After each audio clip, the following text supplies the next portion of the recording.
नमस्कार दोस्तों, स्वागत है आप सभी का मेरे YouTube चैनल स्टेनो गुरु शिवा में। दोस्तों शुरू करते हैं आज की डिक्टेशन। गति लेखन अभ्यास संख्या 166। गति 80 शब्द प्रति मिनट। स्टार्ट। आयकर विभाग को राजनीतिक चंदे के फर्जी बिल लगाने वालों के खिलाफ देश भर में बड़े पैमाने पर छापेमारी करनी पड़ी।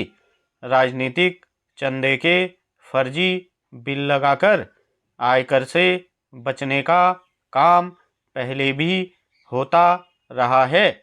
माना जाता था कि इसमें कुछ कमी आई होगी, लेकिन लगता है कि स्थिति जस की तस है।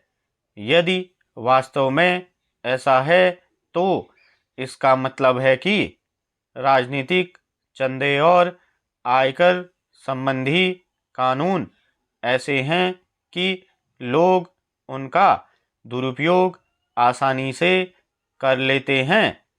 यदि नियम कानून कमजोर होंगे तो लोग उन्हें तोड़ने का काम करेंगे ही।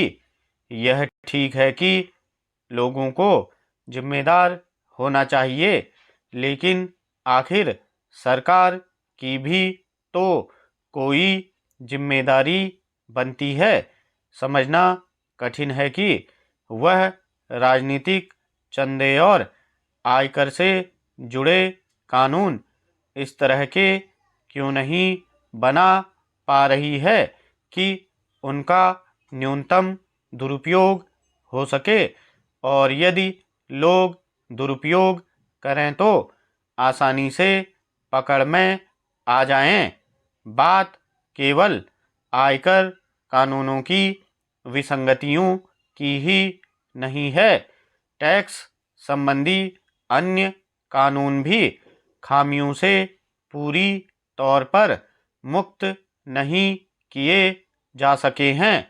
लोग टैक्स बचाने के उपाय करें, यह तो समझ आता है, लेकिन अपने देश में इसके नाम पर कर चोरी खूब होती है।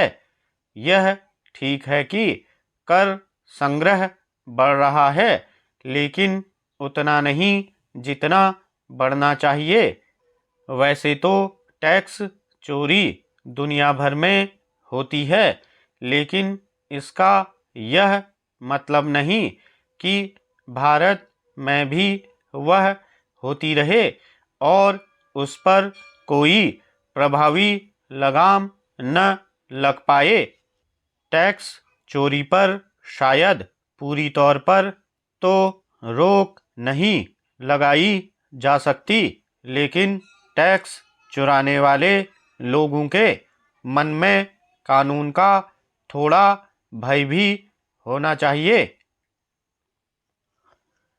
यह शुभ संकेत नहीं कि अपने देश में तमाम दावों के बाद भी टैक्स ढांचे में पर्याप्त सुधार नहीं किया जा सका है।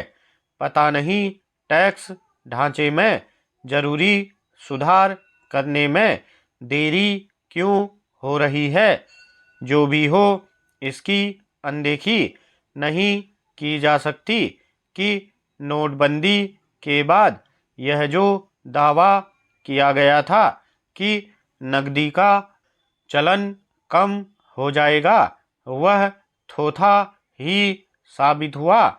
इसकी अनदेखी नहीं की जा सकती कि भ्रष्ट नेताओं नौकरशाहों के पास से करोड़ों अरबों रुपये की नकदी मिलती ही रहती है।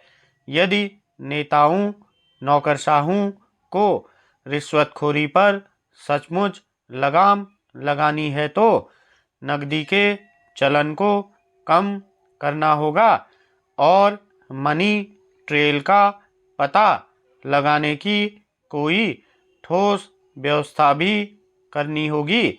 यदि ऐसा नहीं किया जाता तो इस तरह के दावों का कोई मतलब नहीं कि मोदी सरकार भ्रष्टाचार पर एक हद तक अंकुश लगाने में सफल रही है। स्टॉप।